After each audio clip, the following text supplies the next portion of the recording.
Ja tu kaut ko regulāri dari sava partnera vietā, tad visbiežāk viņš arī tā arī izlems, un tad priekš kam tad viņam jāpūlās. Tā tad notiek tikai tas, ko tu pieļauj. Un ja cilvēks ir kaut ko darījis, kas tev nav paticis, un tu neesi uz to reaģējis, tad tu nebrīnies, ka tas turpinās un atkārtojas vairāk kārt. Lieta kļūst aktuāla tajā brīdī, kad kādam no diviem cilvēkiem sāk rasties sajūta, ka šeit nav godīgi.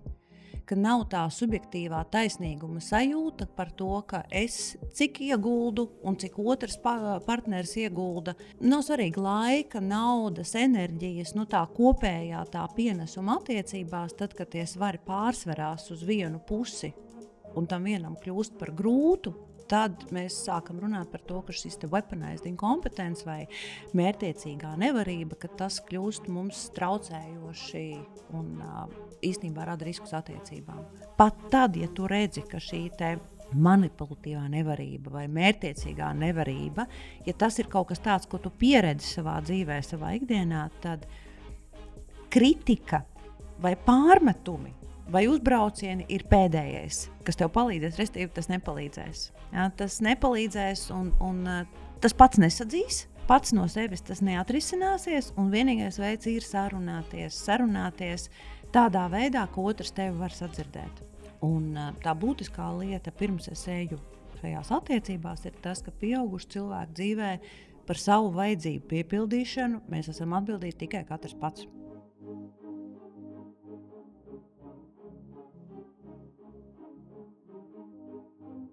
Es esmu Laura Denlere. Projektā Cilvēku jauda es izjautāju zinātniekus, mediķus, sportistus, uzņēmējus un citus radošus, gudrus un drosmīgus cilvēkus. Šīs sarunas palīdz iepazīt sevi un vairot savu cilvēku jaudu.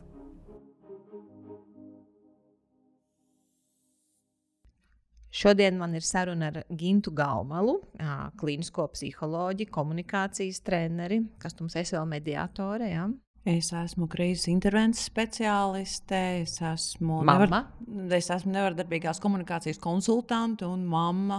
Noteikti. Un tango studijas vadītāja, tā laikam būs. Tango studijas īpašniece, tango festivāla organizātore, starptautisku tango pasākumu arī iedvesmotāja, stratēģa, organizātore.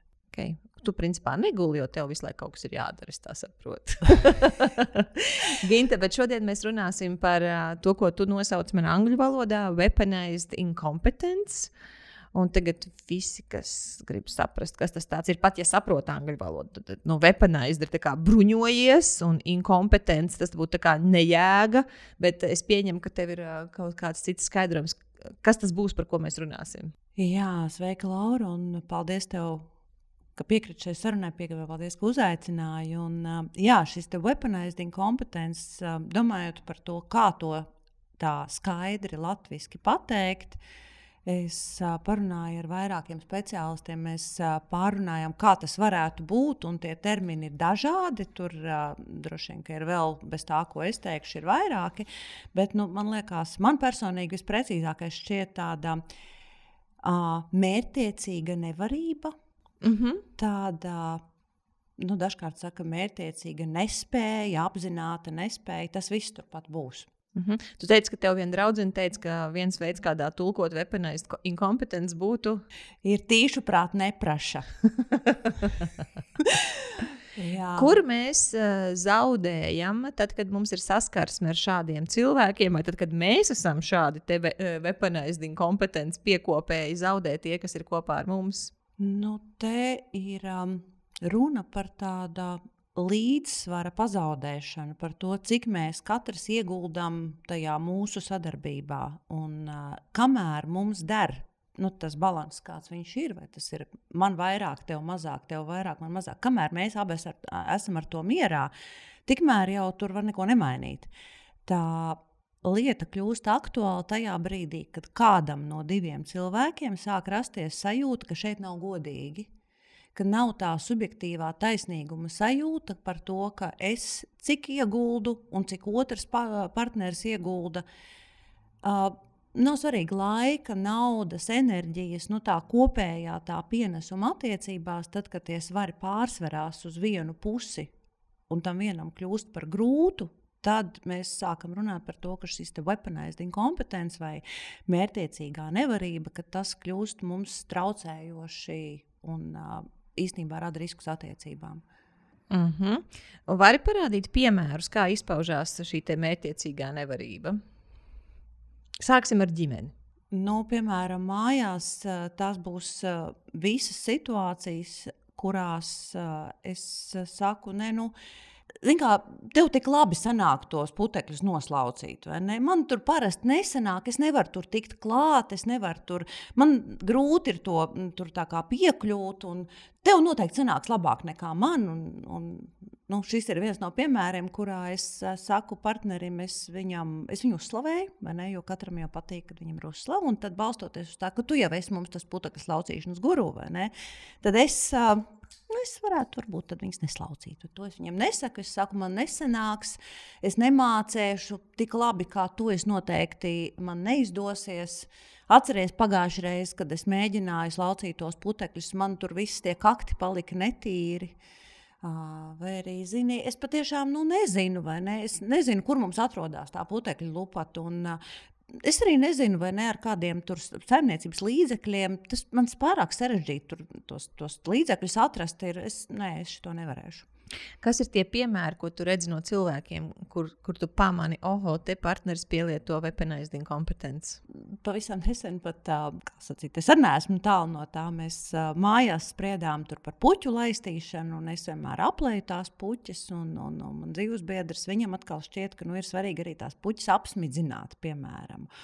Un man šausmīgi nepatīk. Tā staigāšana ar to svidzinātāju, kāpēc nevaru pateikt? Un tad es viņam saku, klausies, tu zini, tev jau patīk tās puķis tā apsmidzināt, vai ne?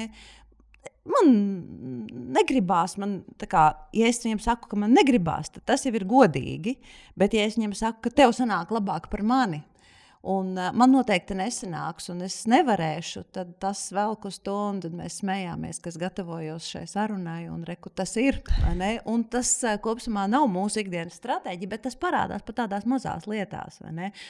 Un šeit nav runa, pat varbūt ir kaut kādas situācijas, kurās patiešām tie maisiņi ir smagi atnest no mašīnas, un tad ir, gluži dabīgi, ka, es lūdzu, lai man palīdz stiprākais, vai ne? Vai tās varbūt ir sarežģītas lietas, tur salabot gludekli, ko es objektīvi, es neesmu to mācījis, es to varu nemācēt. Bet tad ir godīgi pateikt, klausies, zini, šitas man ir par sarežģītu. Bet par sarežģītu nevar būt nomazgāt traukus vai nolikt vietā instrumentus, ar kuriem tu esi strādājis, vai, piemēram, par sarežģītu nevar būt atrast, kur atrodas bērnam pamperi. Ja bērnam ir jāmaina pamperi, un tad mēs varam sastapt partneri, kurš saka, es nezinu, kur tie atrodas. Es nevarēšu to izdarīt. Labi, pat ja viņam noliks degungalā, kā tad tas būs tas teksts no viņa? Zini, kā tas bērns tāda sarežģīta lieta, vai ne? Viņš jau tāds maziņš, un tev, tu jau mums esi mamma, vai ne? Un tā bērnu pārģērbšana, tā jau tāda mammu lieta. Un, nē, es šito neuzņemtos. Man noteikti nesanāks. Es tur kaut ko izdarīšu nepareizi. Kur es esmu dzirdējis to sarunu par pamperiem, teiksim, tieši no vīriešu puses, vai vispārībā es atvainojos par kakām, ka, piemēram, dzīvnieks ir kaut kur pietaisījis māju, ka man rauj augšā. Jā, man rauj augšā, es šito nevarēšu. Jā. Vai, piemēram, klausies, vai tu vari pieskatīt bērnu 3 mēnešus vecu bērniņu? Tur pats nekur vēl neaizskrien, nav runa par 2-gadnieku, kurš rāpo. Es par to laiku ieiešu dušā.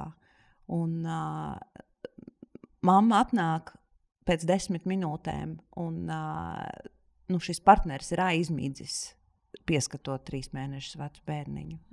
Tur pietrūks tās sajūtas, ka viņam arī tur ir daļa. Ka tur ir tas, es nevaru, tas uz mani neatiec, tas man pa grūtu, lai gan mēs nerunājam par kaut kādiem objektīviem, ļoti smagiem saimniecības darbiem, par grāvi rakšanu vai par kādiem īpaši sarežģītiem tehniskiem darbiem. Runa par tādām ikdienas lietām. Man viens draugs nesen stāstīja par gadījumu par savu mīļoto sievieti, par to, ka viņas mājās tajā ģimenē ir arī brālis un tētis, un tad viņiem ir liels suns, ja nemaldos, dogs, un tad izmērus iztēlojamies, un tad dogam bija kaut kādas problēmas ar vēderu, un viņš bija nokrāmējis savu čupu istabā, un brālis ar tēti, jo viņiem taču rauj uz augšu, viņi tur tai čupai uzlika virsū avīzi, jo viņiem rauj uz augšu, jo taču smird, ja? Bet viņi uzlika virsū avīzi un turpināja tajā istabā sēdēt un skatīties televizoru, jo tas televizors tāds, ko nevar aizstiept uz citu istabu, kaut kas tur aktuāls viņiem un gaidīja, kad atnāks mamma mājās, lai viņi to čupu satīrītu. Un turien bija pa stundām, tur nebija runa pa 15 minūtēm vai vispār kā tāds.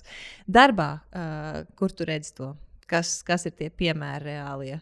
Man nāk prātā viens piemērs no viena IT direktora, kurš teica, šis ir tas mirklis, kad viņi atkal visi nāk un prasa, kā iekrāsot tekstu sarkanu.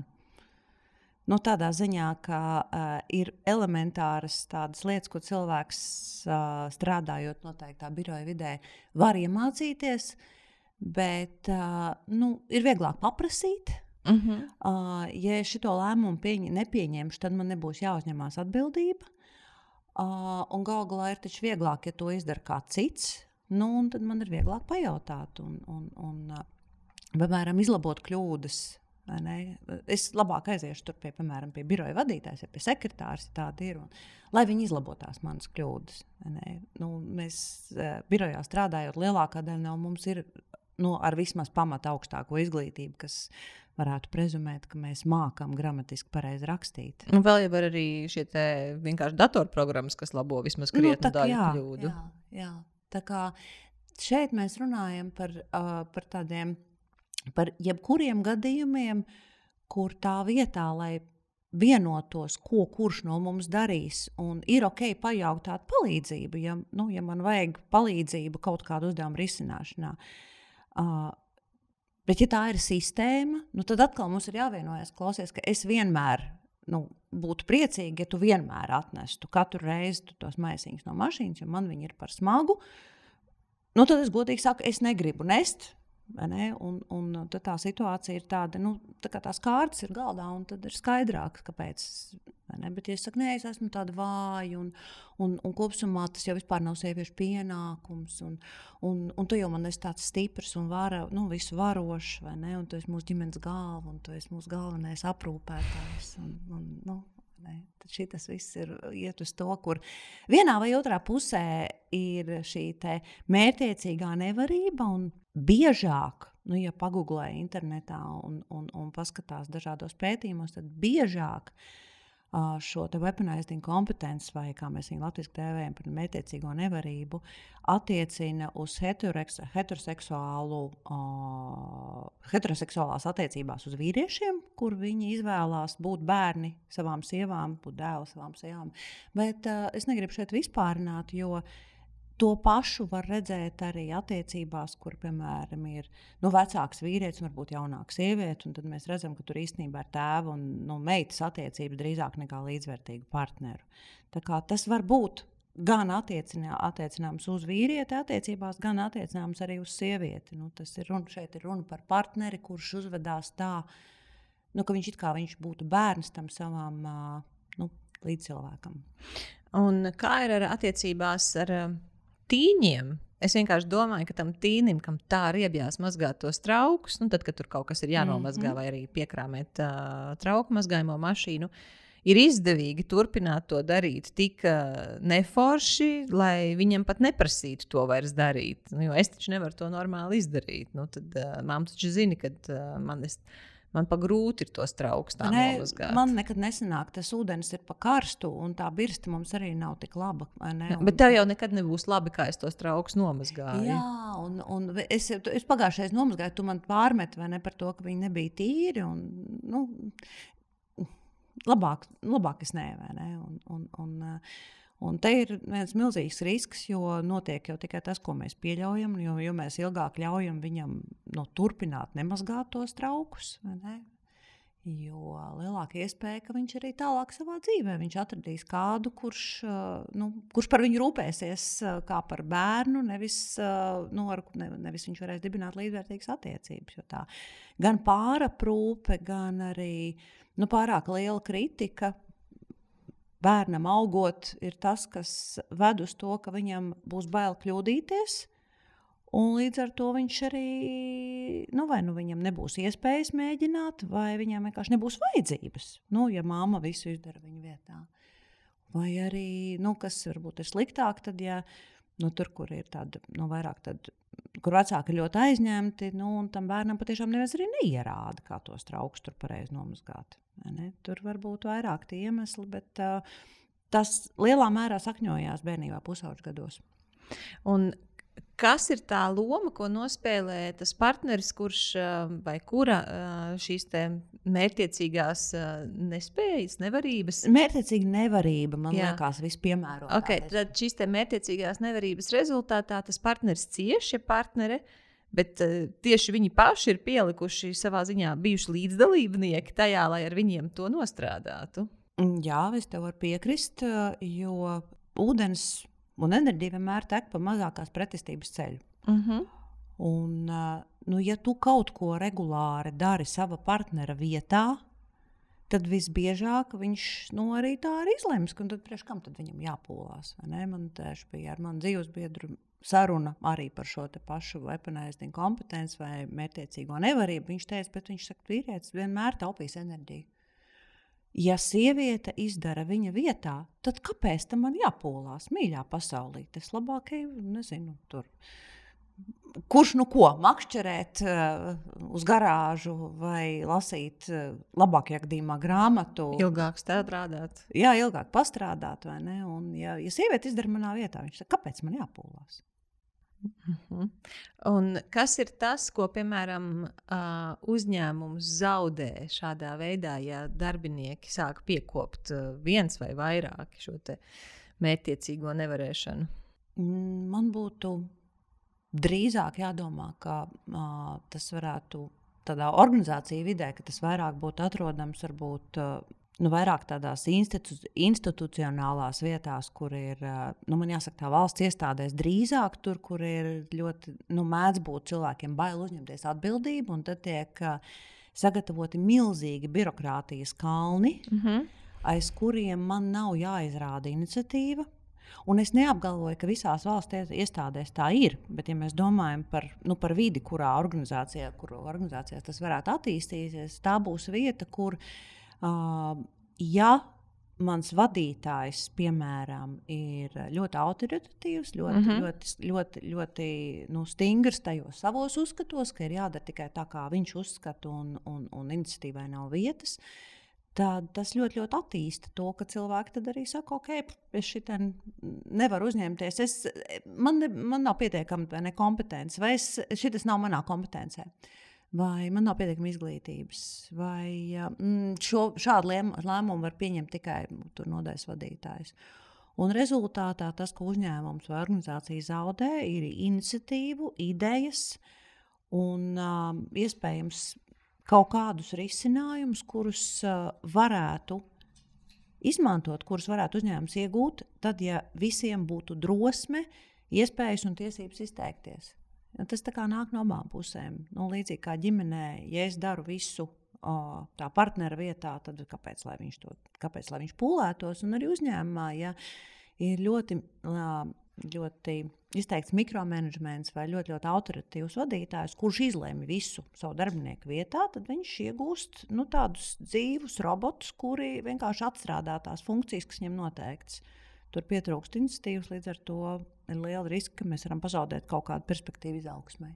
Vēl pie uzņēmumiem es varu pastāstīt par to, ka šī tāda mērķtiecīga nevarība ir saistīta arī ar to, ka man ir informācija, bet tā kā es neesmu pieradis izrādīt iniciatīvu, tad es nevaru iedomāties. Esmu nabadzīgs un nevaru iedomāties, ka šī informācija, kas man ir, kādam var būtiski noderēt. Un tad šī zināšanas vai informācija vai kaut kādi fakti paliek pie manis, kā rezultātā atkal organizācija cieš vai var ciest no tā, ka mēs nezinām kaut kādu būtisku, piemēram, kaut ko par klientu sūdzībām, vai par to, ka kaut kur ir sistēmā kaut kādas kļūdas, vai par to, ka ir kādi, piemēram, sadarbības partneri, ar kuriem ir kaut kāda laža.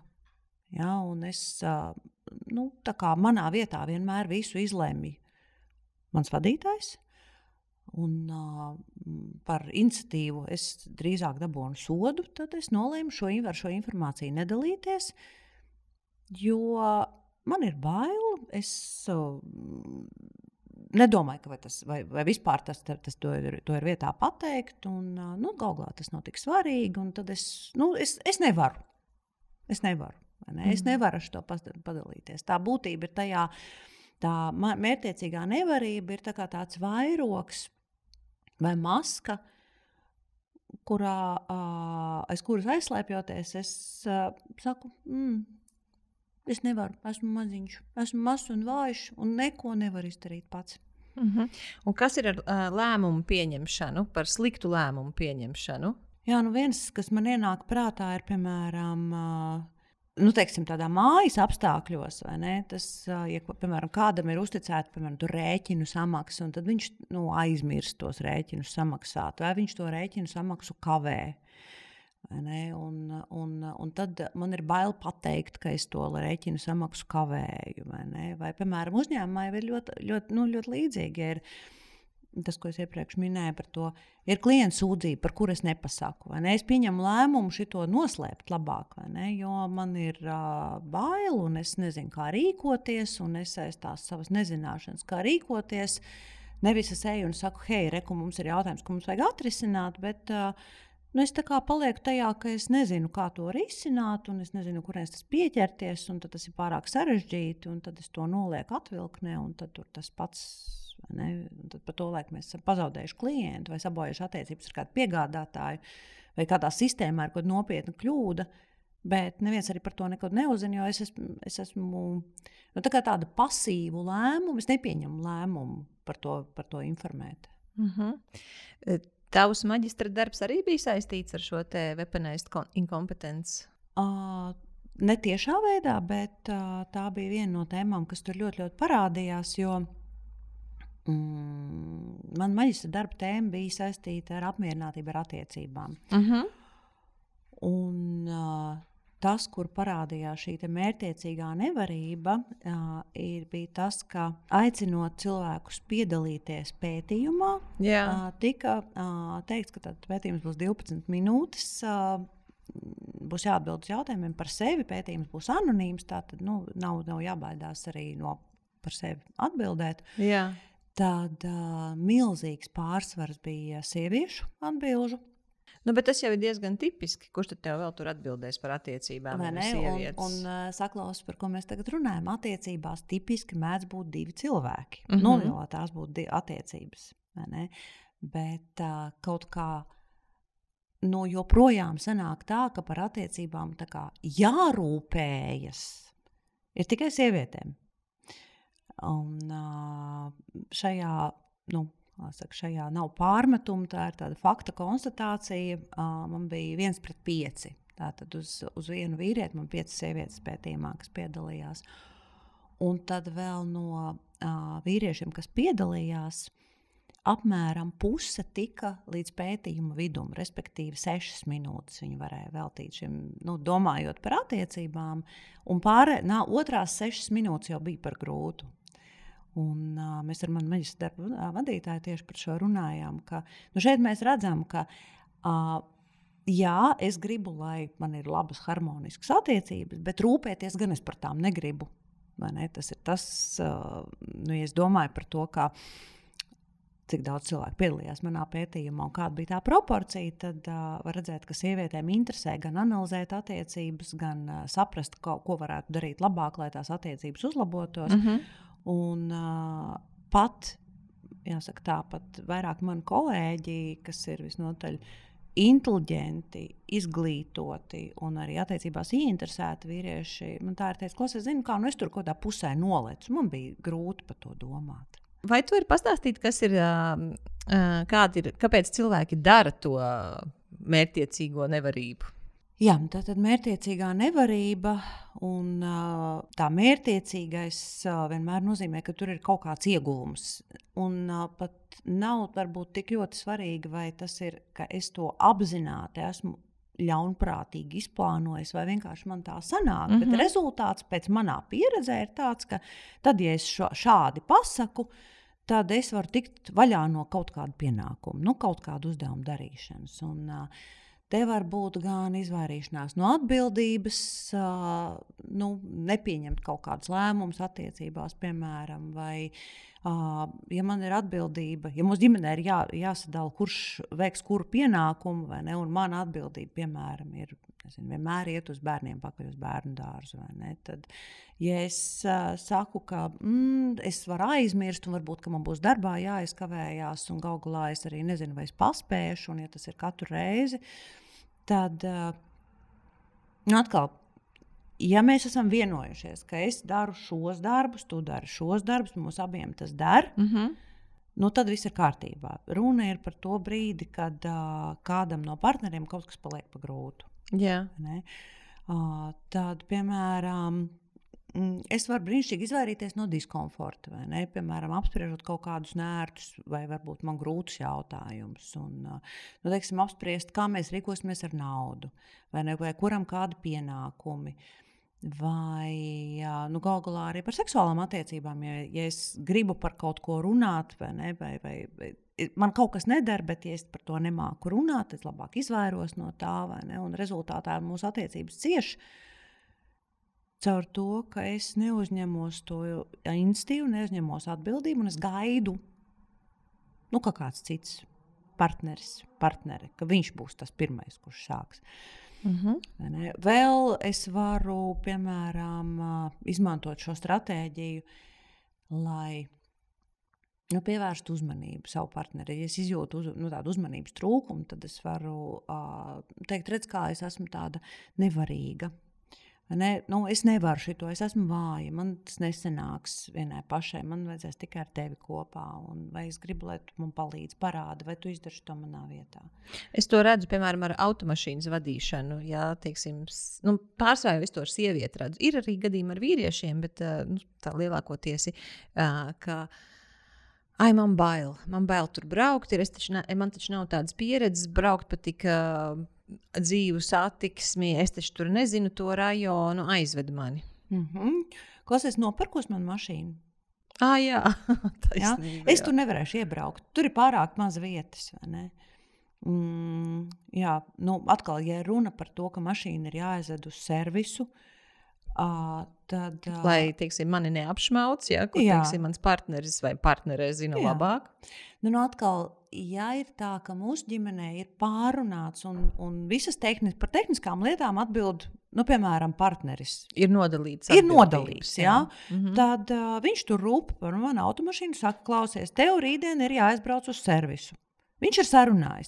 Un brīnišķīgi, viss kārtībā. Es savukārt, piemēram, rūpējos par to, lai mums ir šovakar, rītvakar un parītvakar mājās, ko ēst. Es esmu padomājis, kādas maltītes es gatavošu. Un es zinu ģimenes, kur ir otrādi. Un kamēr mēs esam par to vienojušies, ka šitie ir tavi darbi un šitie ir mani darbi, vai kurš varēs tas aizvedīs. Un es nevis mēģinu izlocīties, mēģinu to nošļūkt vai noslaucīt, vai ne, šitas nebūs man, es pa to laiku vienkārši atpūtīšos. Kamēr mēs par to runājam, tikmēr jau viss ir labi.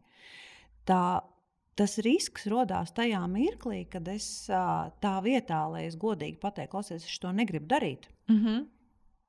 Jo, ja es pasaku godīgi, es to negribu darīt, tad mēs domājam, vai tu to darīsi, vai mēs uzaicināsim kādu tehniķi uz mājām, piemēram, mājas uzkopšanu. Kurš darīs? Kādam jātīra? Ja es negribu un tu negribi, tad mēs pajautājam mūsu bērniem. Ja bērni arī negrib, tad mēs domājam, ko to darīt. Cik ilgi mēs dzīvosim izkastē, vai mēs uzaicināsim kādu profesionālu servisu. Bet tajā brīdī, kad es saku, nē, es nevarēšu.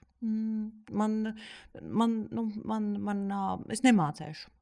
Tev noteikti daudz sanāk. Tur rodās tas risks, kad es nevis godīgi pasaku, bet es caur tādu nevarību pasaku, nē, man vajag, lai to izdartu manā vietā. Tā kā tajā negodīgajā sarunā jau ir tā lieta. Ko mēs varam darīt, lai mēs izvairītos no šīs manipulatīvās nevarības? Es laikam pat tā to nosauktu. Un es saprotu, ka ir dažādi tie varianti. Jā.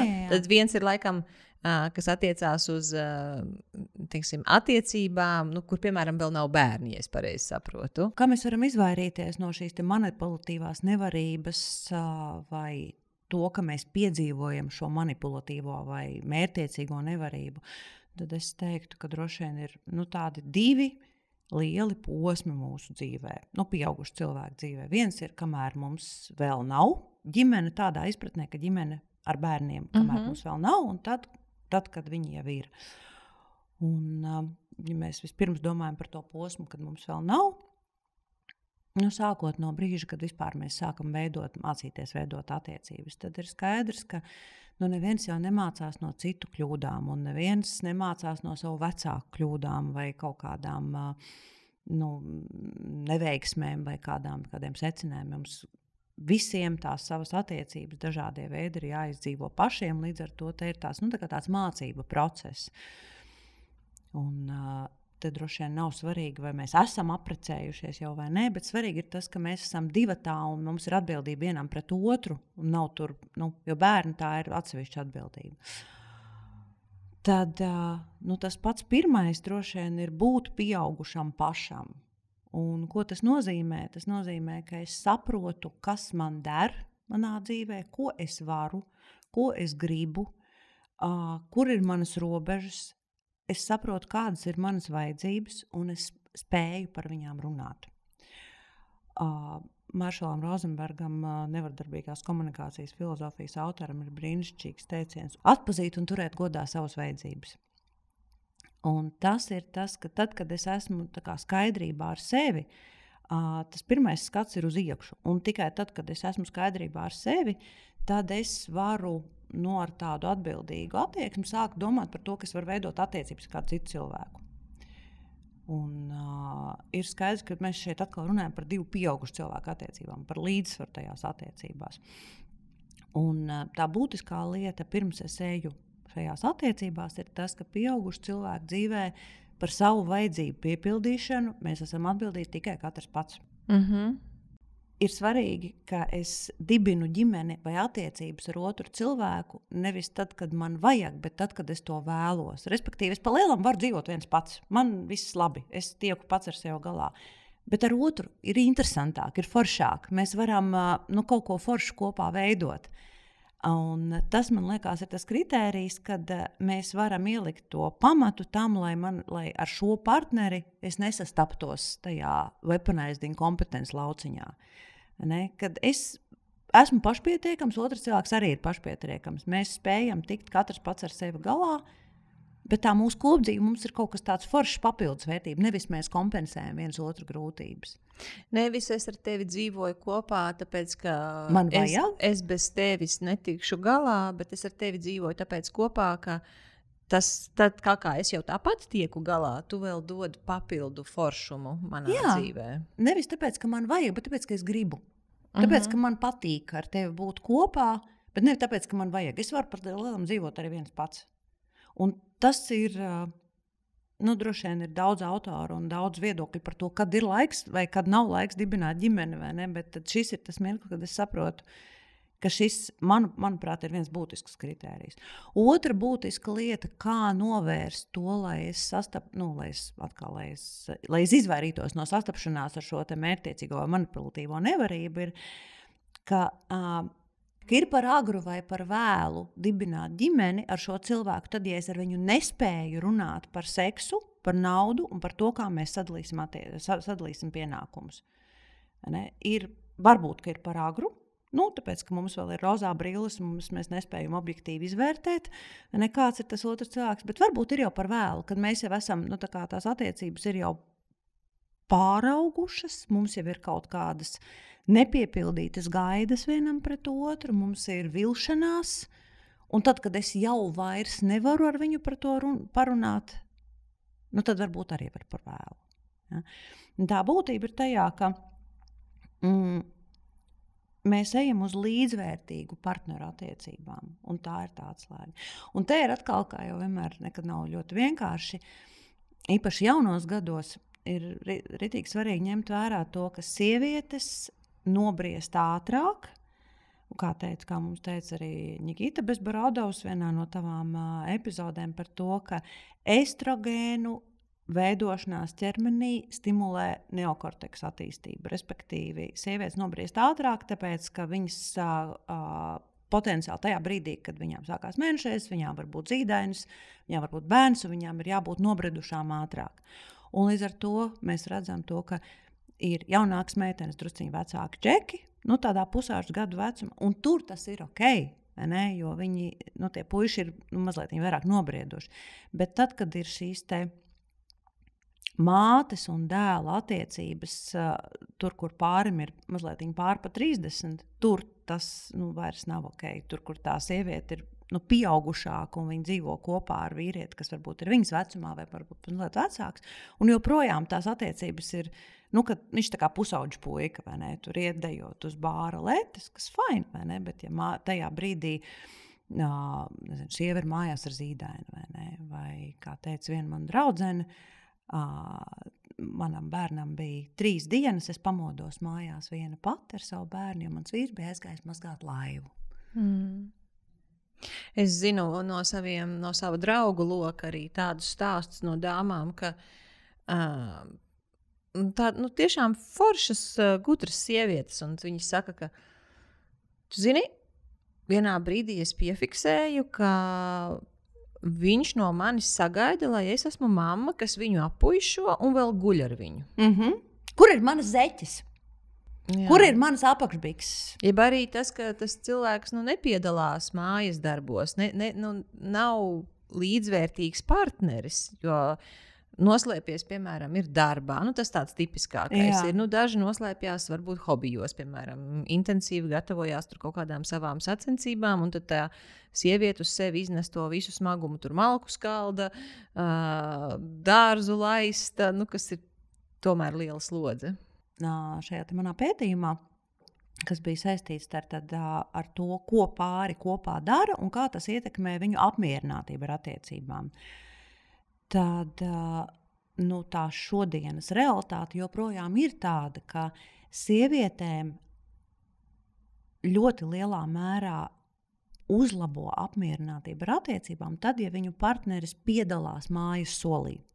Respektīvi, ja viņš ar viņu kopā, piemēram, gatavo ēst, uzkopj māju, darbojās dārzā, sievietēm tā ir ļoti, ļoti būtiska lieta. Šeit mēs varam runāt par tendenci, es nesaukšu procentus, bet tā tendence ir tāda. Savukārt vīriešu apmierinātība ar attiecībām ļoti lielā mērā ir saistīta ar to, ja viņa sieviete ir gatava ar viņu iet tur tajās laivās, tur tajos hobijos, būt ar viņu kopā kādās sacensībās, respektīvi iet ārā. Būt sabiedrībā redzama kopā? Būt sabiedrībā redzama ar šo te vīrieti kopā. Un kas ir vēl interesanti, ka fakts, ja sieviete ir apmierināta ar attiecībām, ļoti lielā mērā uzlabo apmierinātību ar attiecībām arī viņas partnerim. Tad ir tas angliskais teiciens happy wife, happy life. To droši vien, ka ir vērts ņemt vērā, ka tajā brīdī, ja es gribu līdzvērtīgas foršas un abas puses apmierinošas attiecības, tad atcerēties to, ka katram no mums tās svarīgās lietas tajās attiecībās var būt savādākas. Un, ja man ir svarīgi, lai tu esi, man kā sievietē ir svarīgi, lai tu esi ar mani kopā arī tajā mājas solī, droši vien jau, ka mūsdienu sabiedrībā neviens vīrietis vairs nenoģībst, ja viņām palūdz, pieskatīt zīdaini vai nomainīt bērnam pamperi. Kaut kā viņš to izdarīs tāpat laikā, vai tur nomazgāt traukus. Bet tā pamata tendence joprojām tāda ir, ka tiem mājas solis ir vairāk sievietei, un vīrieši piedalās. Ja vīrieši piedalās mājas solī, tas ir vairāk tāds, tā kā pasties, redz, kā viņiem ir līdzvērtīgi. Un man drusku skumji par šo domāt, jo man apkārt ir pietiekami daudz ģimeņu, kurās ir tās līdzvērtīgās partneru attiecības, kur mēs vienkārši vienojamies, vai ne? Kur mans dzīves biedrs taisa brokas, tad es pēc brokastīm nomazgāju traukus. Vakariņas taisu es, traukus nomazgāju viņš. Kas ir tāda, nav tā, ka kādam no mums ir kaut kāds pienākumu loks vairāk. Bet tās atšķirības tajā, kas mums katram ir svarīgi tās attiecībās. Droši vien individuāli gadījumi vēl atšķirīgi. Es domāju, kāda loma te ir arī naudai, jo tās sūdzības, ko es esmu dzirdējusi no vīriešiem, ir, ka, teiksim, viņa karjerā vai viņa tajā nodarbē, ar ko viņš pelna naudu, ir kaut kādi griezti. Teiksim, cilvēkam nav iespējas tur pelnīt vairāk naudas. Un nav arī tā, ka varētu atrast drīzumā citu darbu. Un ģimenei savukārt ir ģimenes vajadzības, un savukārt viņa partneri saka, nē, es negribu strādāt. Tu esi vīrietis, tev jāstrādā, tev jāpelna nauda, es nepiedalīšos. Un viņam ir tā, ka bet tad mums ir kaut kas jānogriež no tā, kā mēs to naudu tērējam. Bet nē, tad jau tu neesi ritīgs vecs, ja tu to nevari nopelnīt. Jo es esmu sieviete, man tur jābūt skaistai, ja man tur ir jābūt bezrūpīgai. Varbūt tas ir kaut kas, kas neatiecās uz šo te weaponizing kompetenci, bet varbūt attiecās. Ģimeņu modeļi noteikti ir un var būt ļoti, ļoti dažādi. Un, lai kādas būtu manas un mana partnera attiecības, mums vienmēr ir mūsu starpā ir vienmēr kaut kāds emocionāls līgums, kurš var būt funkcionāls, un viņš var būt arī tāds ļoti nefunkcionāls. Respektīvi, mums katram īpaši atsevišķi neizdevīgs, bet kaut kāpēc mēs dzīvojam kopā, jo man iespējams ir kaut kādu manu emocionālo vajadzību dēļ man ir vajadzīgs, ka man blakus tur ir tāds, ka es izjūtu to savu partneri kā dēlu, vai ne, un tad es par viņu rūpējos, vai viņš atkal izjūt mani tur kā meitu, vai ne, restīvi tie modeļi var būt ļoti dažādi, un noteikti varbūt arī vēsturiski ir bijis modelis, kurā vīrietis strādā un sieviete nestrādā. Un ja tas tajā ģimenē der, kamēr tur nav pārmetumu, tikmēr jau atkal, tas līgums ir tāds, un viņš tādā veidā funkcionē. Bet, ja mēs runājam par līdzvērtīgām attiecībām, tad atkal ir jautājums, ko es ieguldu un ko es dabūnu pretī. Un, ja man neder tas veids, kā mēs sadarbojamies, un ja man, piemēram, tāda paša naudas ir par maz, un ja es gribu dzīvot savādāk, tad es domāju, ka viens no variantiem ir, ka tu ej un tad meklē veidu, kādā veidā tu pati vari to savas vajadzības piepildīt, jo pieauguši cilvēki dzīvē par savu vajadzību piepildīšanu mēs esam atbildīgi mēs paši. Bet, savukārt, ja es izvēlos stratēģiju pārmest partnerim par to, ka viņš pelna pārāk maz, vai pārmest partnerim par to, ka viņš kaut kā ne tā funkcionē, tad šis ir viens no tiem ceļiem, kas var aizvest uz šo weaponizing kompetenci, jo kritika un pārmetumi ir pēdējais, ko ir vērts un liederīgi izmantot attiecībās. Jo pilnīgi nevienam cilvēkam visā pasaulē nepatīk, kad viņam norāda, ka viņš dara nepareizi. Un atkal no tādas nevardarbīgās komunikācijas viedokļa, tad, ja es savu vajadzību izsaku kā pārmetumu, tu man neklausies, vai tu ar man nesarunājies, vai tu man nepalīdzi, tad tā vietā, lai es teiktu, zini, mums ir šeit vajadzīgs apspriesties, kādā veidā mēs šo risināsim. Man šeit ir vajadzīga palīdzība. Ne? Tad, ja es to izsaku caur pārmetumu, caur uzbraucienu, caur kaut kādu birku, tu esi sliņķis vai ne, tu esi darbaholiķis, tad faktiski ar šo pārmetumu vai ar šo kritiku vai ar šo uzbraucienu mēs īstenībā aiztaisam vispār durvis uz to, lai tas otrs cilvēks vispār būtu gatavs un gribētu mani klausīties. Jo viņš manī ierauga apdraudējumu, un tad tādā brīdī, kad mēs izjūtam apdraudējumu, tad mums ir divas pamata limbiskās reakcijas – uzbrukt vai bēgt.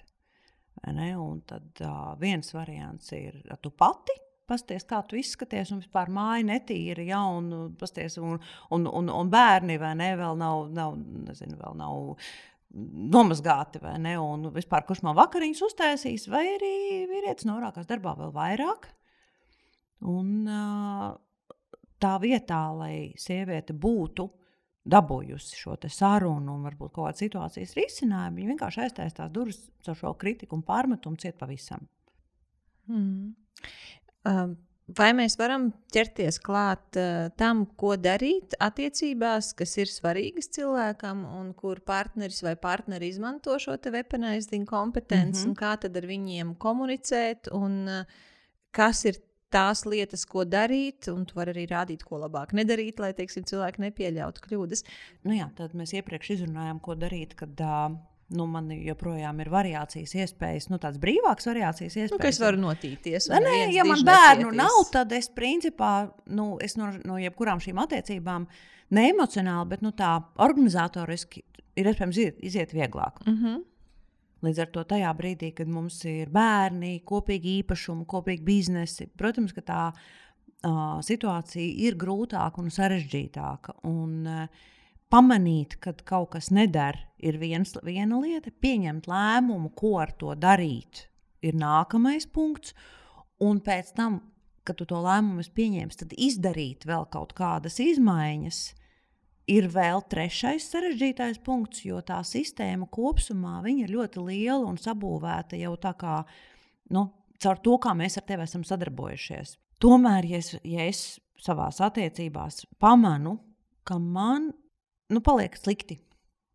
Vienalga, vai tas būtu, ka es jūtu besi, vai man sāp galva, vai man vienkārši, es redzu, ka man nepatīk tas, kā tas notiek, vai, pasar Dievs, es sāku slimot, man sāk rādīties murgi, ka es krītu aizā, ko tikai cilvēki nestāsta šādā situācijā. Respektīvi, ķermenis un iekšējā sajūta vai zarnu sajūta signalizē, hei, šitien kaut kas nav ritīgi. Kā ir tas vecais teiciens, ka ja tev liekas, ka kaut kas ir jāmaina, tad tev neliekās. Vai ne? Un tad, tad, ja es esmu tik tālu nodzīvojis, ka ir tā, kā ir, vai ne? Ir šobrīd tā, kā man nedara. Ir skaidrs, ka kaut kādā brīdī es kaut kur to savus iepriekšējos mājas darbus varbūt neesmu izdarījis vai kaut ko esmu palaidus garām. Un tur jau es nevienu citu nevaru vainot. Es esmu, tā tad notiek tikai tas, ko tu pieļauj. Un ja cilvēks ir kaut ko darījis, kas tev nav paticis un tu neesi uz to reaģējis, tad tu nebrīnies, ka tas turpinās un atkārtojas vairāk kārt. Bet, labi, ja mēs pieņemam, tad ir tas brīdis. Es tagad saprotu, man regulāri sāp galva, vai man ir parādījušās migrēnas, vēdera sāpes, es novājēju, pieņemos svarā, man sāk sirds klapēt. Dažādas ķermeniskas reakcijas, jebkas, kas signalizē, ka nav labi. Tad pirmais jautājums atkal un atkal ir par to savu, kā tas atkal aiziet pie tā spoguļa un pašam ar sevi tikt skaidrībā, kas man der, kas konkrēti man patīk, kā es gribētu, lai būtu, kas ir manas vajadzības, ko es esmu ar mieru pieļaut, ko es neesmu ar mieru pieļaut, un vai man ir ok, ja tas mans vīrs tur tās viesībās tur ķiķina ar citām sievietēm vai nē, vai man tas der vai neder, un ja man iepriekš tas derēja, tad šobrīd man liekas, ka tas ir daudz, tad tas arī punkts, tā kā saprast, ok, kā ir šobrīd. Attiecībās ir atkal vecais joks par to, ka vīrieši cer, ka sievietes nekad nemainīsies, un sievietes cer, ka vīrietis kaut kad mainīsies. Vai ne? Un, joks, vai ne? Bet nevienas attiecības jau nesākās ar to, ka ir slikti uzreiz, jo tad jau mēs tās attiecības nedibinām. Vienmēr visās attiecībās kaut kas jau sākumā ir forši. Un varbūt, ka pat viss ir forši.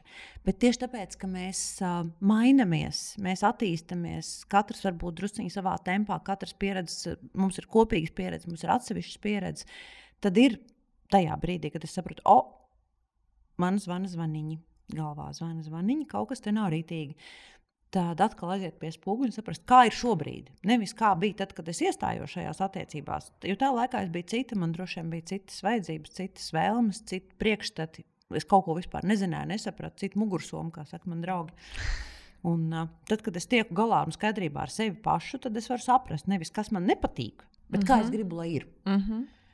Un, tad nevis fokusēties uz to, man neder tas, bet gan aizdomāties, ko es gribu, kā man vajag. Un šitien ir ļoti liels izaicinājums, un tas bieži vien pat ir diezgan biedējoši, jo es labi saprotu, ka man nepatīk tas, ko es tagad redzu. Es varu uzskaitīt visu, kas man neder. Jā, bet grūti man grūti man paliek tajā brīdī, kad man jānoformulē, bet labi, bet kā tad es gribu, vai kas ir tā mana vajadzība? Un tas atkal, man gribās citēt to pašu Rozenbergu, kurš saka, ka ļoti daudzi no mums nav mācīti domāt savu vajadzību kategorijās.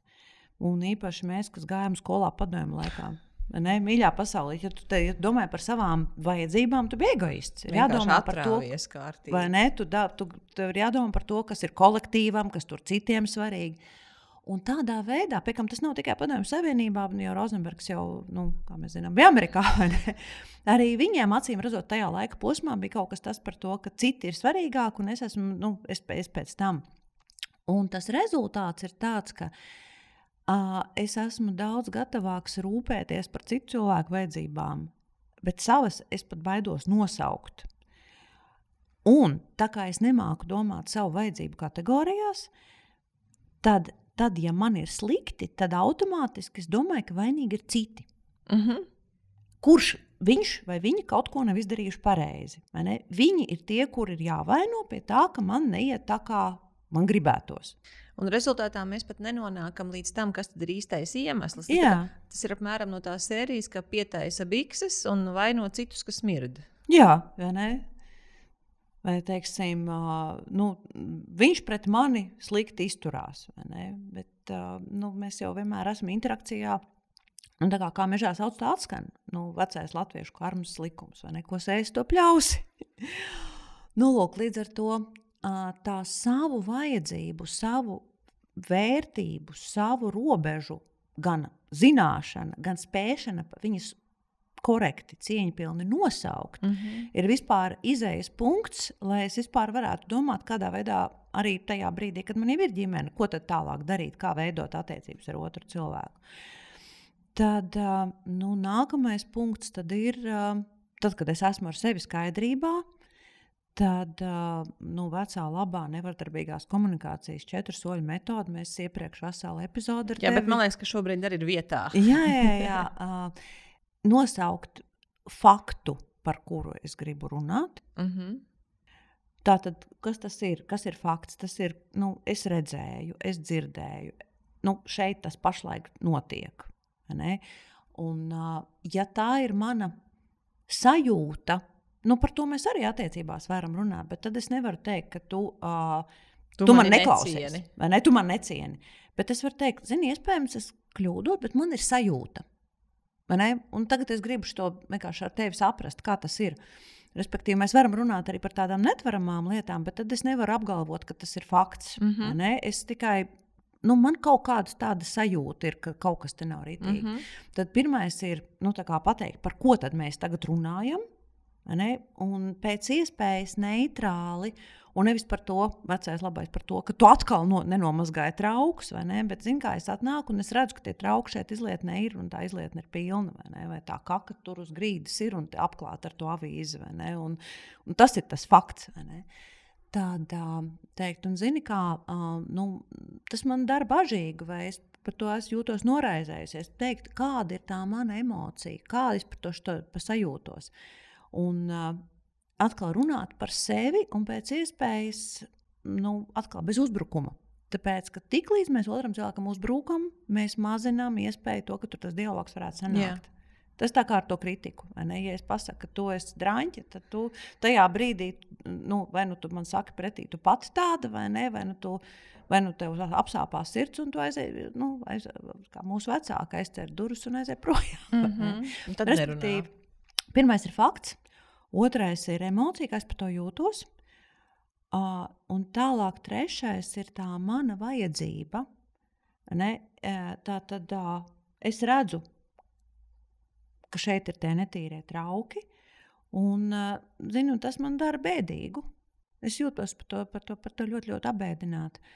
Jo man ir ļoti svarīgi, nevis lai tu nomazgā traukus, bet kas ir man svarīgi? Par manu dzīvi, par manu pasauli, par manu to kārtību. Man ir ārkārtīgi svarīgi, ka tad, kad es atnāku mājās, ka tā virtuve ir sakopta, vai ka virtuvē ir kārtība. Tā ir tā mana svarīgā lieta. Un tad 4. solis ir atkal caur tādu jautājumu, caur priekšlikumu, caur ierosinājumu mēģināt atrast veidu vai risinājumu, kas der mums abiem. Nevis, un tāpēc es gribētu, lai tu turpmāk aiz sevis nomazgā traukus, bet klausies, kā tev šķiet? Kāds te būtu risinājums? Tātad šeit ir situācija, protams, ar traukiem ļoti primitīva tā situācija, bet kā tev šķiet, kā mēs varētu to situāciju risināt? Jā. Vai, ja vien tev ir iespējams, varbūt tu turpmāk tad vari, vai mēs varam vienoties un atstāt tos vārtiņus vaļā, jo otram cilvēkam viņš var redzēt to situāciju pilnīgi savādāk. Viņam varbūt bijuši apstākļi, par kuriem es neko nezinu. Un tāpēc es nevis uzbruku, nevis pārmetu, nevis vainoju, ne? Bet es atkal ar to pašu nevardarbīgās komunikācijas pieejas, es eju caur tādu izzinošu jautājumu, klausies, kas notika? Kā tā? Kā tu to redzi? Un es esmu dažkārt dzirdējusi, ka cilvēki saka, jā, ja es tā runāšu, man mājās man prasīs, kas ar man notiks. Ko tur sarījies? Jā, vai ne? Kas tev smadzenes tu izskalojas? noteikti esi bijis uz kādām mācībām. Jā. Bet no otras puses, tad, ja es to nevis tā mehāniski, bet ja es patiešām gribu noskaidrot, klausies, kā, mēs bijām vienojušies kaut kā vienā veidā, tagad tas ir šādi. Klausies, kas notika, kas bija?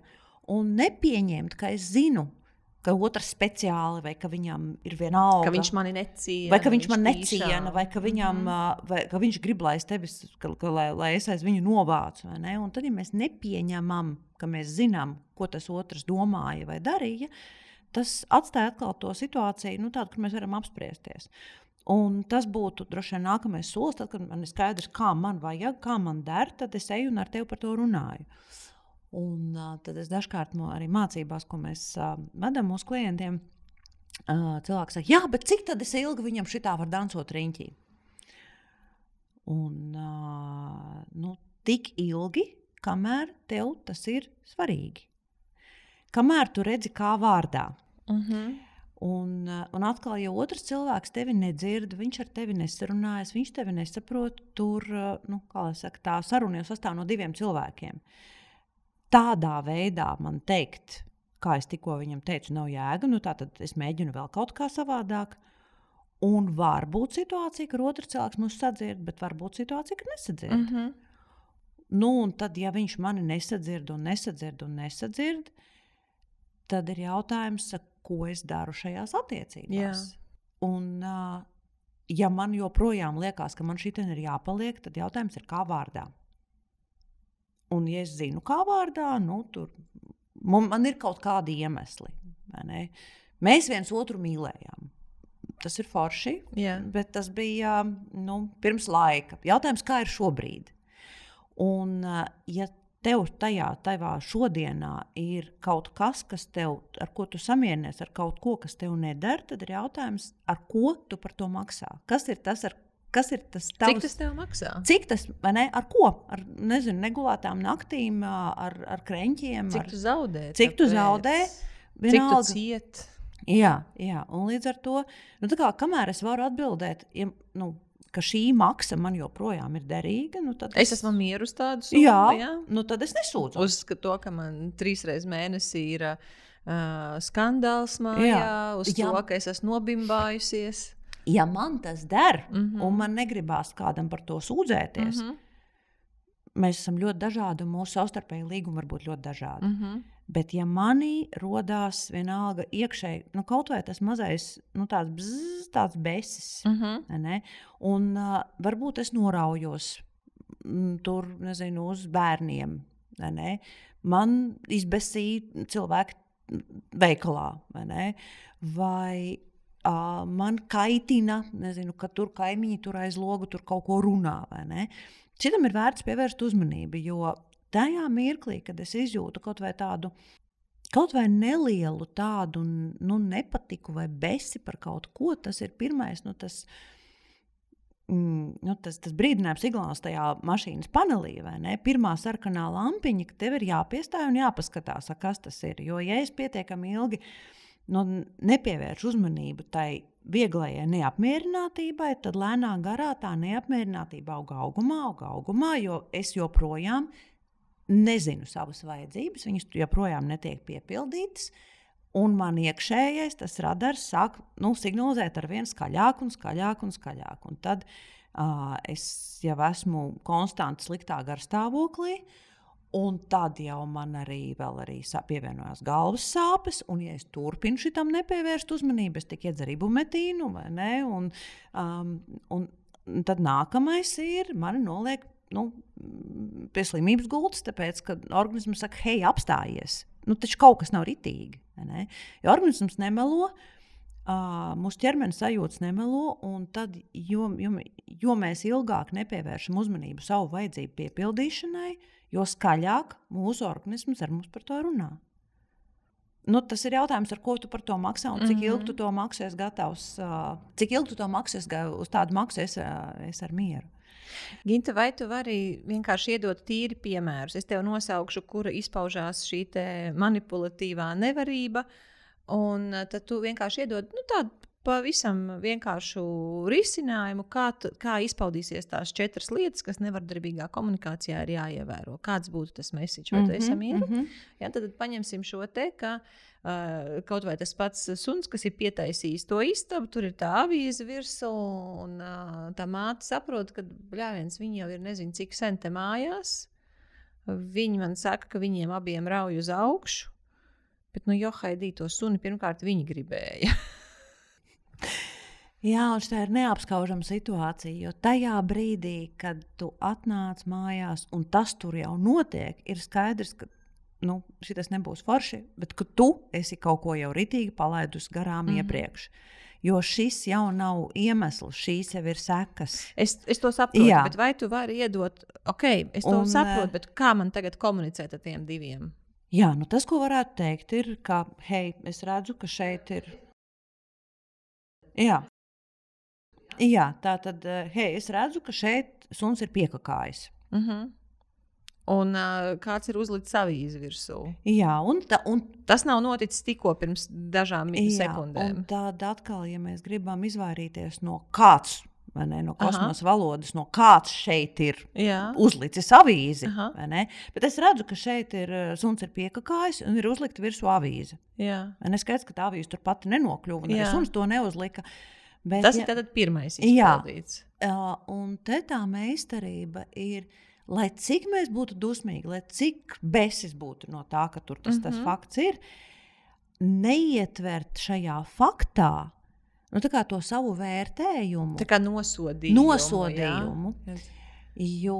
Džeki, es redzu, ka suns te ir pietaisījis. Jā, un kāds šeit vēl ir uzlicis avīzi virsū. Tad es vienkārši klausies. Es redzu, ka suns ir piekakājis un virsū ir uzlikta avīze. Jā, un virsū ir uzlikta avīze. Tātad tas ir pirmais. Tad jā, otrais... un es arī varu teikt, un es jūtu, ka smirdu. Jā, smird jau pa lielu gabalu, skaidrs, ka tas ir noticis kādu laiku iepriekš. Vai arī es redzu, ka tur jau garoziņa, es jau atvainojos visiem par detaļām. Jā, tātad es redzu, ka šitā ir. Ne? Nākamais ir emocija. Tagad man jārunā par savu emociju, labi. Un šeit bieži vien atkal mācībās mēs diskutējam par to, ka cilvēks saka, es jūtos dusmīgi. Un emocijas ir svarīga lieta, emocijas ir svarīgi atpazīt un par viņām runāt. Bet tas, ko ir būtiski atcerēties, ka dusmas ir tāda mūsu pirmā reakcija, aiz kuras var noslēpties daudz citu nianšu. Un mana pirmā sajūta, es jūtos sadusmojusies. Jā. Lai gan patiesībā es varbūt, un to mēs tikai katrs pats varam saprast, vai es jūtos vīlusies. Par to, ka nopietni. Es atnācu mājās, es gaidīju, Nogurusi, vai ne, piekusos, es domāju, ka te būs forši, vai ne. Vīlšanās ir tas mirklis, kad man bija gaidas, kuras nepiepildījās. Tad tas nebūs ieteicams, ja? Nē, skaties, bet es varu, vai ne? Ja mēs mājās dzīvojam, es varu būt fantāzijā, ka es atnākšu mājās un tur būs kārtība. Bet, piemēram, es to māju iztīrīju pirms tam. Jā, es taču no rīta visu atstāju sakoptu, lai man vakarā nākot mājās, man būtu forša māja. Jā, es rēķinājos, man bija gaidas, ka te būs tīrs, vai ne? Vilšanās. Vai arī, varbūt, ka es jūtos bēdīga. Tāpēc, ka es šeit biju ieguldījusi darbu, un tagad tas ir saķēzīts. Man bēdas ir par to. Vai varbūt es izjūtu bezpalīdzību. Es teiktu tā, Man vienkārši nolaižas rokas. Jā, un tas ir bezpalīdzība. Un tās ir visas ļoti svarīgas emocijas. Un skaties, ja tu teiksi, ka es jūtos dusmīga, tas visdrīzāk cilvēkam ļoti bail no citu cilvēku dusmām un tolerēt citu cilvēku diskomfortu un dusmas mums ir ļoti grūti. Ar to, ja tu teiksi, es jūtos dusmīga, tad iespējams, ka tu saskaršos ar pretdarbību. Jā. Kaut kādu. Savukārt, ja tu runā par savām emocijām, es jūtos vīlusies, vai es jūtos nobēdājusies, vai es jūtos izmisusi. Vai ne? Par to, ka bija tīrs un tagad ir netīrs. Un runāt par emocijām ir ļoti, ļoti cilvēcīgi. Un tu tā kā druscītiņi paver tādas durvis uz to savu dvēseli un saki, zin kā, es jūtos ļoti bēdīgi par šito. Man ļoti sāpīgi ir to redzēt. Vai ne? Un tad, ja man ir ja tā manām attiecībām ar šiem cilvēkiem, kas tur sēž un tajā brīdī to teļu skatās, ja viņām joprojām ir svars un jēga. Tad nevis tas, ka viņiem ir pilnīgi pie kājas, kā tā muterīte vai sieva tur jūtās, ja viņai nepatīk, lai viņa staigā, lai viņa iedzīst. Tas nav tas variants. Viņa tad joprojām grib labas attiecības ar šo cilvēku. Un te ir kaut kāds zināms tās lakmus papīrītes, vai ne? Jo, ja viņiem ir vienalga, ja viņi uzvedās tā, kā viņiem ir vienalga, tad ticiet viņiem, vai ne? Tad viņiem ir. Ja? Bet, ja tajā brīdī ja tās attiecības joprojām ir funkcionālas, tur viņi vienkārši aizskatījās savu futbolu vai ko, ja? Tad šajā mirklī, kad es saku, hei, klausies, es jūtos ritīgi apbēdināti. Nobēdājis vai vīlusies par to, ko es te redzu, tad tajā brīdī tam otram cilvēkam ir ok, tas nav tā kā uzbrukums man. Viņa stāsta, ka viņai slikti ir. Un tālāk es varu teikt, kura no emocijām tas atkarībā no tā, ko tu tur izjūti tajā brīdī. Un tad es varu teikt, jo man ir ļoti svarīgi, vai mana vajadzība ir latviski, nevienmēr ļoti forši var pateikt par to vajadzību. Tad trešais punkts ir vajadzība. Tad formulēt savu vajadzību. Tas ir tas, ko es gribu, nevis kas man neder. Jā, nevis lai šeit nav kaka. Jā. Bet man ir ļoti svarīgi, tā kā es biju iztīrījusi to māju jau tur iepriekš, ka es joprojām ieraugu, ka tā māja ir tīra. Un labi smaržo. Ja? Un atkal tā mana vajadzība ir nevis es gribu, lai tu, bet man ir svarīgi, kas ir manā pasaulē svarīgi, un atceramies, ka tās manas vajadzības ir pašpietiekamam cilvēkam, kā es varu bez tevis. Jā. Bet es gribu ar tevi būt, es esmu ar tevi kopā, tāpēc, ka es gribu. Tas nozīmē, ka manā tajā vajadzībā ir ietverts es un mana telpa. Respektīvi, man ir ļoti svarīgi, mana vajadzība ir, lai es atnāku mājās, un māja ir tāda, kā es to atstāju no rīta. Jā, cilvēks teiks, un man vajag, lai jūs beidzot mani cienat. Man vajag, lai tu ir forma, kas automātiski ved uz neveiksmi. Tad, ja es prasu, bet ja es saku, labi, es neteikšu uz tu, es teikšu, bet man vajag, lai mani ciena. Man ir vajadzība pēc cieņpilnas saskarsmes, varētu būt maksimums, bet tā kā cilvēki, kas... Mēs taču tevi cienam. Jā. Mēs taču tevi tur ar mācas vārdiem neuzrunājam. Jā, redzi, tā vajadzība, ja es viņā ietveru kaut ko, ko es sagaidu no citiem cilvēkiem, tad tam ir jābūt kaut kādai praktiskai lietai, kura ir darāma. Jo cieņa nav darbība. Cieņa ir attieksme. Man vajag, lai tad, kad es atnāku mājās, ja notikusi tāda problēma, ka sunim ir slikti un suns tur ir pietaisījis, un jūs jau esat mājās, ja es tā arī nevaru teikt. Man vajag, šī gadījumā, jo ja es atnāktu mājās un suns būtu vienkārši viens pats bijis mājās, ko es tur daudz neko nesludināšu, bet runa jau ir par to, ka tie cilvēki ir mājās. Skaties, viens variants, ko es teiktu, ir, ka man ir ļoti svarīgi, ja es atstāju māju no rīta tīru, vai ne? Un, ja tas ir mūsu suns, tad atkal ir jautājums, kuram ir pienākums par to sunu rūpēties. Tas arī vēl droši vien ir atsevišķa tēma. Bet, ja tagad tas ir mūsu kopīgais suns, un tagad tas suns tur ir ar to kaku atstājis, tad es varu teikt, piemēram, ka man ir ārkārtīgi svarīgi, ka tad, ja tas tā ir noticis, ka jūs esat mājās, ka jūs būtu to satīrījuši, te atkal ir jautājums par to, vai cilvēki neuztvers to kā uzbraucienu vai kā komandu. Viens, kas parasti šādās situācijās cilvēks drusku tracina, bet man liekas ļoti iedarbīgi ir jautāt, klausies, kas jums būtu vajadzīgs, lai nākamreiz, tad, kad šādi notiek, ka jūs varētu tos attīrīt uzreiz, lai tas nesastāvās un nesmird mūsu istabā. Un atkal tas provocē, tas liek cilvēkiem domāt, kas būtu vajadzīgs viņiem.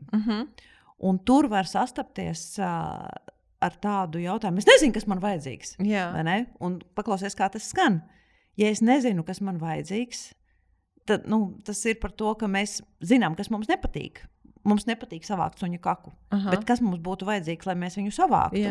To ļoti grūti noformulēt. Un tāpēc tajā 4. daļā tas ir priekšlikums, jautājums, ierosinājums. Klausies, kā mēs to varētu risināt? Kas tev būtu vajadzīgs? Vai kā mēs varētu nākamajām reizēm vienoties?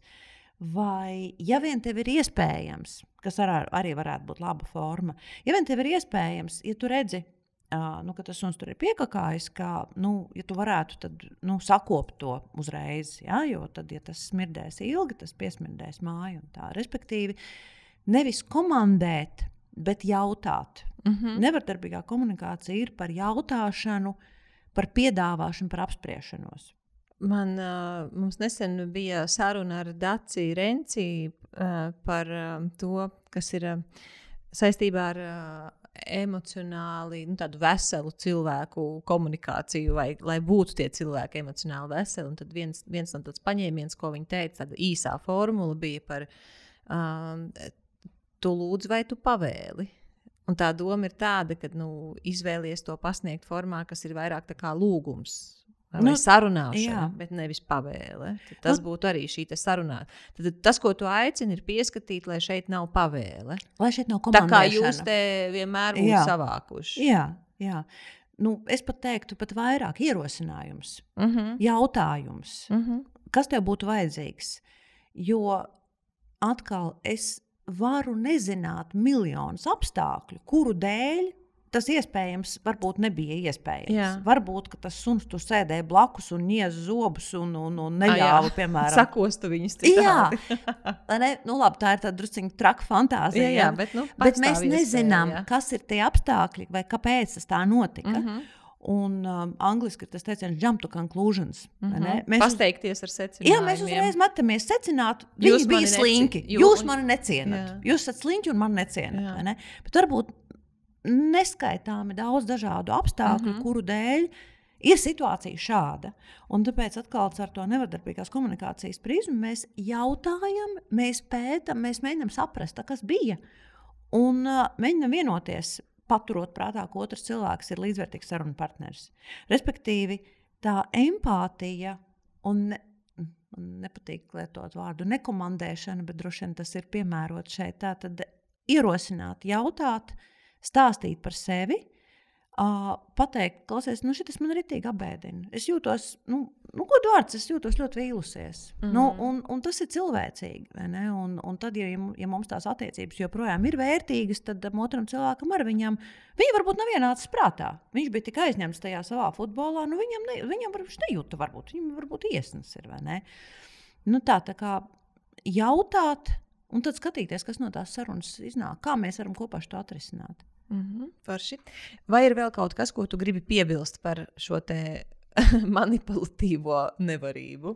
Katru reizi, kad mēs mēģinām kaut ko labot vai iekārtot sev ērtāk un iespējamāk esošās attiecībās, ir vērtīgi paturēt prātā to, ka tās attiecībās ir divi cilvēki. Un, ja mēs esam pietiekami ilgi pieļāvuši to, kā mums nedara un vienā brīdī atmodušies, tad var būt situācija, ka otrs ir tik ļoti pieradis, ka to vairs nevar glābt. Un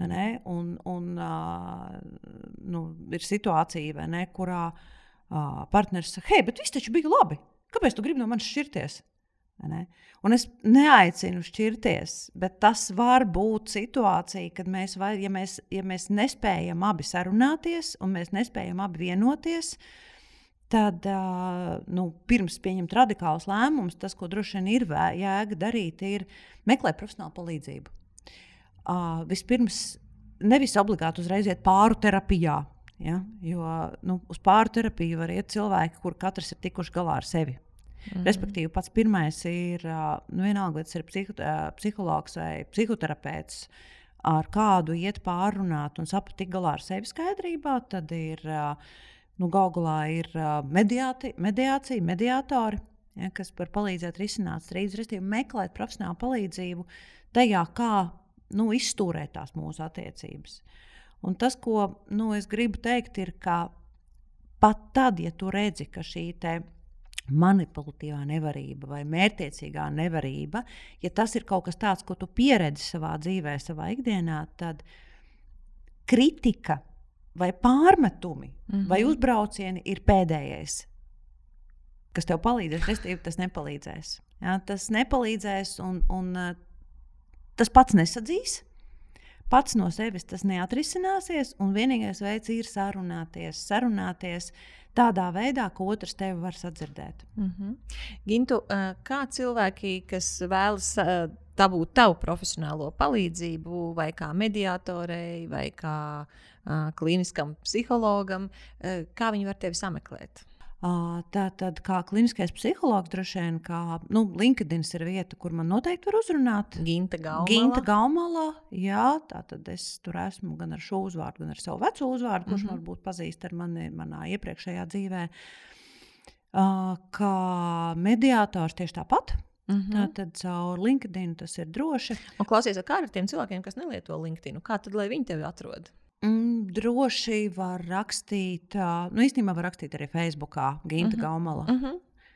Es gan Facebook lietoju vairāk tādiem daļai privātiem, bet var uzrakstīt. Jā, un tas, kas attiecās, piemēram, uz to manu darbības jomu, kur es strādāju kā komunikācijas treneri, tad tas ir uzņēmums Training Lab, Ginta @Training Lab, var droši rakstīt.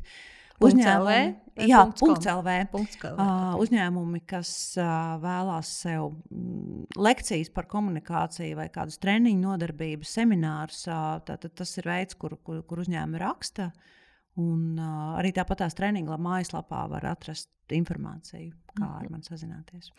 Sirsnīgs tev paldies par to, ko tu mums iemācīji, turpināji mūs uztrenēt, un es ticu, ka mums būs vēl nākamās tikšanās par tēmām, kuras tu redzēsi kā aktuāls, jo šī bija lieta, ko tu pamanīji, veidojot savu maģistra darbu, kā saka, ir bišķiņ līdz kliņķim tā cilvēku nevarēšana, ka viņi to izmanto kā manipulāciju, un tāpēc pārējie cieši. Paldies tev, Ginta, liels! Jā, paldies, Laura, ka uzaicināji!